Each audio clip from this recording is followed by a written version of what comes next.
line the bets. However, for today, I want to talk about tennis.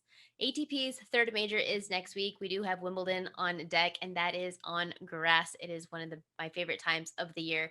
Wimbledon does start on Monday, June 28th in London, after we did not have a grass court season in 2020 due to the pandemic. What I do want to explore for today is Wimbledon and some hypotheticals, some of the what if situations.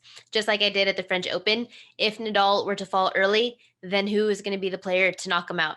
Similar situation here. The hypothetical is which players can take on 18-time Grand Slam winner and world number one Novak Djokovic at this year's Wimbledon event.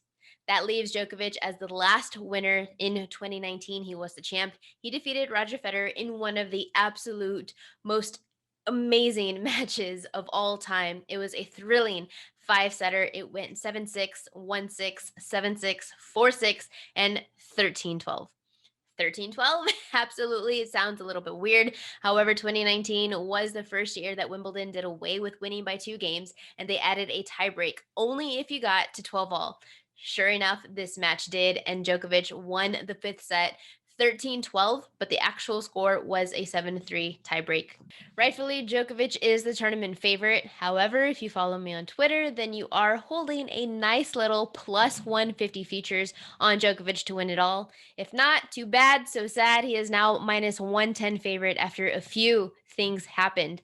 One of those things was I did post that I would be taking Djokovic to win Wimbledon after he did defeat 13-time French Open winner Rafa Nadal and before his final matchup against the Greek god in Stefanos Tsitsipas.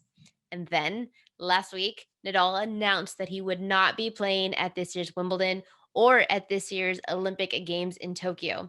And he tweeted, "The goal is to prolong my career and continue to do what makes me happy, and that is to compete at the highest level and keep fighting for those professional and personal goals at the maximum level of competition." He did go on to say that the fact that there have only been 2 weeks between Roland Garros and Wimbledon didn't make it easier on my body to recuperate after the always demanding clay court season. They have been 2 months of great effort, and the decision I take is focused looking at the mid and the long term. I don't blame Nadal at all. He is 35, he's no longer 25, and playing as much tennis as he has been takes a toll on your body. What he is doing is choosing to rest, recover, and now prep for the next major, and that would be the US Open later this year, which leaves Djokovic as the favorite, and he absolutely should be. Djokovic does hold 5 Wimbledon titles. He won this event in 2011, 2014, 2015, and then back to back in 2018 and 2019. But if we are talking about the best grass court players, then Djokovic is the best on grass in this era. If we are talking about the best on grass of all time, Federer, he does lead with 8 Wimbledon titles, and then you have Pete Sampras, who leads with 7, and then Djokovic, who leads with 5. However, I would rank Djokovic and Sampras pretty neck and neck. You have the best server of all time in Sampras against the best returner of all time. And man, just what an absolute joy that would be to watch. Even Djokovic knows, however, to respect Pistol Pete. I once watched an interview where he was asked, which weapon would you like to take from any player on tour? And Djokovic said Sampras's serve. It definitely was a thing of beauty. And if there was one thing that Djokovic lacks, it is the type of power in that serve like Sampras. But Djokovic, if he were to win Wimbledon, not only would he tie the all-time Grand Slam record of 20 with Federer and Nadal, but that puts him one title closer to completing a calendar slam. He would then have to win the US Open. But if he does, and he has the capability, but if he does, then Djokovic would break the Grand Slam title record, surpassing both Federer and Nadal with 21 total titles. Fun fact is that Rod Laver was the last man to do it in 1969, and he's also the only man to have done it twice in 62 and 69. To win all 4 majors in the same year in this era of tennis, which is be absolutely unreal. And as a huge fan of Djokovic, I hope that it happens. It is extremely tough to do. We'll see if he can pull it off. It definitely seems like it is a lock in theory. He has the motivation, he has the intent. They are both definitely there. And plus, earlier this year, Djokovic, he did actually mention in an interview that his goal was to break the record for most weeks spent as world number one. Well, he achieved that 326 weeks, and he is still going strong. But now he has a new goal in mind, and that is to set the Grand Slam record. So, what does that mean for him? It is now quality over quantity. There's less focus on playing every single tournament to maintain his ranking, but instead, he is now focusing on prepping for the big events, the major events, since there are only four each year. Take this week, for example. Djokovic, he is playing in the ATP Mallorca event, but he's playing in doubles and not in singles. And that's really interesting because it does allow him to get a feel for the surface while at the same time not overworking the body. His decision to play doubles is definitely a sign that Djokovic is resting while knowing that he still does need to come in with a bit of timing. He needs to maintain his form coming into Wimbledon just next week. So when singles players, keep this in mind, when you see singles players play doubles events, it's always, and I mean always, to work on their net game. And on grass, a net game is absolutely especially important because it is a fast play. You want to keep the point quick. I do want to play devil's advocate here though. If Djokovic, he is the minus 115, 120, depending where you look, the heavy favorite to win all of Wimbledon, then which players can ruin his parade and cause havoc for Djokovic at Wimbledon? I'm looking first to the big servers, and two names come to mind. Tennis is absolutely all about rhythm. Big servers disrupt that rhythm. We have seen Djokovic struggle against big servers on grass in the past. He did lose to Marin Cilic in the 2018 Queen's Club final. He lost to Sam Querrey in 2016, round of 32, and he went a full 5 sets with Kevin Anderson in 2015 Wimbledon. Yes, those were a while back, but the concept is the same.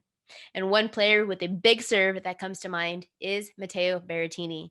The Italian is having himself an absolute stellar 2021. He reached the ATP World Cup final where he lost to world number 2 Daniil Medvedev.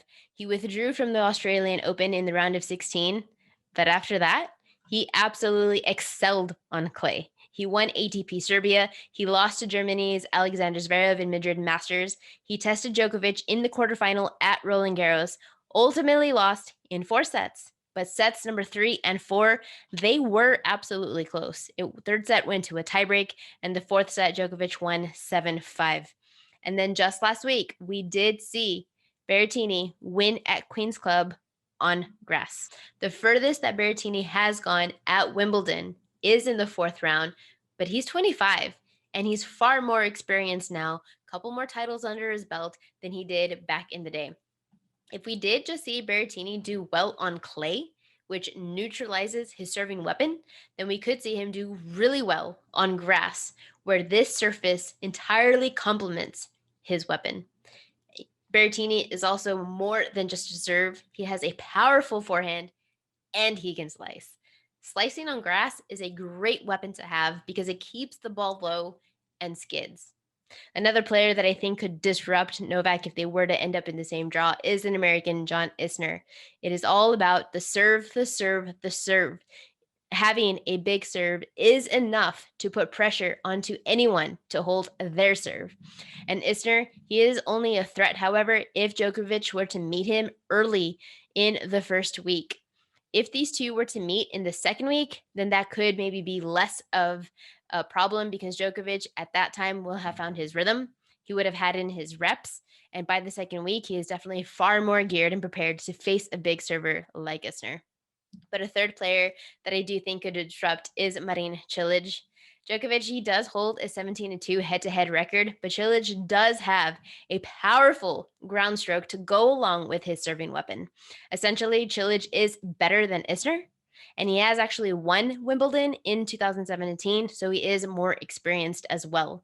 And just recently, we did see him win ATP Stuttgart just a couple weeks ago, where he defeated two big name players in Denis Shapovalov and Felix Auger-Aliassime, producing 61 total aces in that tournament. Another player that can disrupt Djokovic is Djokovic himself.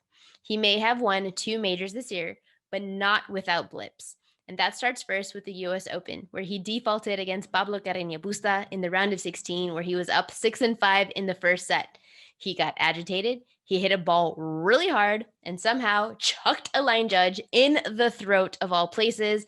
This little space happen to hit it. You can't make this stuff up. Djokovic, he does kick, he does scream, and if he is not careful, then he is always at risk of having a similar situation happen to him again. We also saw Djokovic struggle. Granted, it was on clay, but he lost to 2021 breakout star Aslan Karatsev in 3 sets in Serbia, where he produced 28 break points. That is the most ever in a single match in his career, and he still lost. And then at Roland Garros, we saw Djokovic blip again against Italian Lorenzo Musetti in the round of 16. He lost the first 2 sets, came back and crushed. And I mean crushed. 6-1, 6-0, winning 4-0 in the 5th set. Musetti retired. Whether it was from injury or whether it was from a bruised ego, 4-0, he decided to instead give up the match and call it a day. Another thing that we have seen him struggle with is tiebreak situations, and grass produces a lot of tiebreak matches. In 2020, since the restart, this is just looking at the restart from when Cincinnati Masters was the first tournament back last August, Djokovic was 6-2 in tiebreak situations. In 2021, however, he is 7-7, including 1-3 at Roland Garros, 2-5 on clay. You're talking about the best returner in the world in Djokovic struggling in tiebreaks this year. I think we're going to see if he can absolutely fix it. It is fixable. There's no reason why Djokovic should not be winning tiebreaks at Wimbledon. His returns, they come back deep and they come back fast. In tiebreak situations, I do trust Djokovic on faster surfaces, and that's exactly what Wimbledon is. Another player that I think that people would think could disrupt Djokovic is Alexander Zverev, and rightfully so. He has a big serve, so why not him? And my problem with Zverev is his reliability on that serve. Double faults are an issue for him, and double faults against the best returner in the world just won't cut it. If you lose your serve, you lose the match, period. But these are the players that I do think that can do some damage if caught in the same part of the draw as Djokovic. Ultimately, though, this is Djokovic's tournament to lose. There is a reason why I took him at plus 150 to win, and there's also a reason why the line is now minus 110, minus 120, depending where you look. You just have to understand that grass is an entirely different pace, and there aren't many players who are consistent winners on grass, and there are even fewer players who are consistent winners in a best of 5 on grass. That does it for another episode of Stack of Stats. I am so looking